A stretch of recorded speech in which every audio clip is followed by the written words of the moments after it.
what grade would you give the Green Bay Packers so far this offseason, as they've had a busy offseason? They have added Josh Jacobs and Xavier McKinney and released Aaron Jones and David Bakhtiari. Right now, the large majority of you say a B. And they're also we forgot to mention, they're also releasing Devondre Campbell. They're also releasing Devondre Campbell, and they have officially lost, for whatever it's worth, Darnell Savage and John Runyon. 844-770-3776. You can chime in with whatever grade you would give the Green Bay Packers. It does say something that they had. I mean, Savage and Runyon signed immediately. They were not afterthoughts. They were players that other teams think are going to be other teams, I promise you. So Jacksonville and the Giants are excited about their signings. I'm curious about that with Savage, because we were pretty Savage.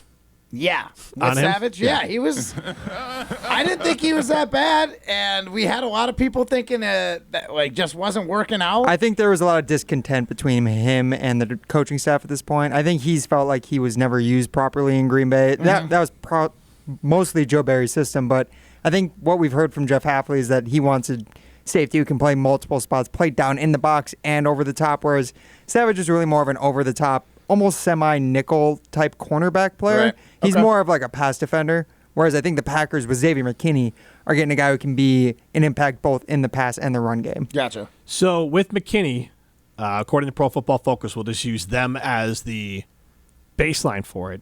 His overall grade was 87.8 last year. Take that for data. Darnell Savage, his overall grade last year was a 66.3. So that's an improvement.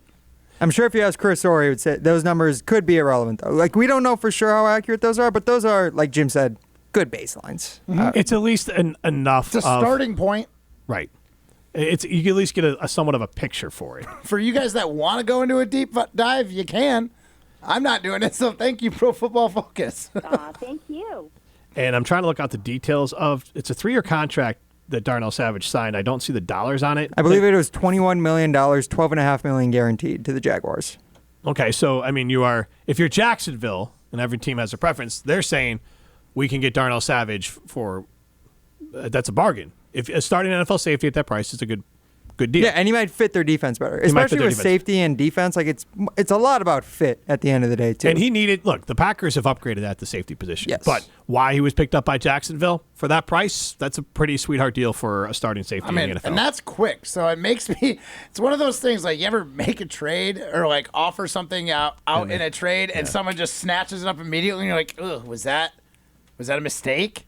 Was he better than I thought and I screwed up? And that's kind of how I feel right now with Savage. I was like, was he a lot better than I thought, or was he just not a good fit?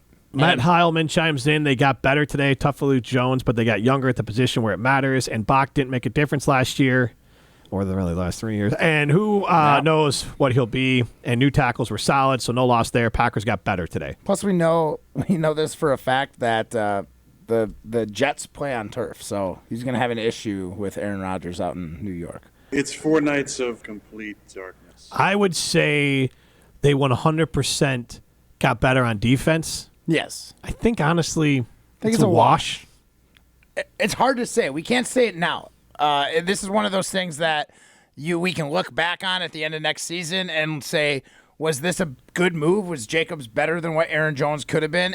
But like to say definitively right now that it was better, who knows? Because if Jacobs gets injured and has to sit 6 games just like Jones did, then we're probably not better off because he's not quite as dynamic of a player as Jones. He's probably a better runner, especially between the tackles, but we know he's probably not going to be able to catch the ball the way Jones did. So I don't know. I think you can call it a wash right now.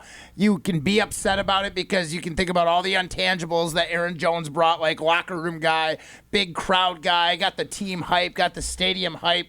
We don't know what Josh Jacobs is yet, so like I'm not ready to say that this was a mistake by any means, but I'm also not ready to say that this was a home run. Jones was washed. Jacobs is the new guy. Like, time will tell. This is one of those time will tell. 844-770-3776. Matt Hamilton with the hottest take out there today. Time will tell. We will see. I mean, this one's tight. You're right. The defense, definitely better. Offense, you could argue me either way, and depending on how much I wanted to argue with you, I could be swayed. And to me, that kind of says that move was kind of meh.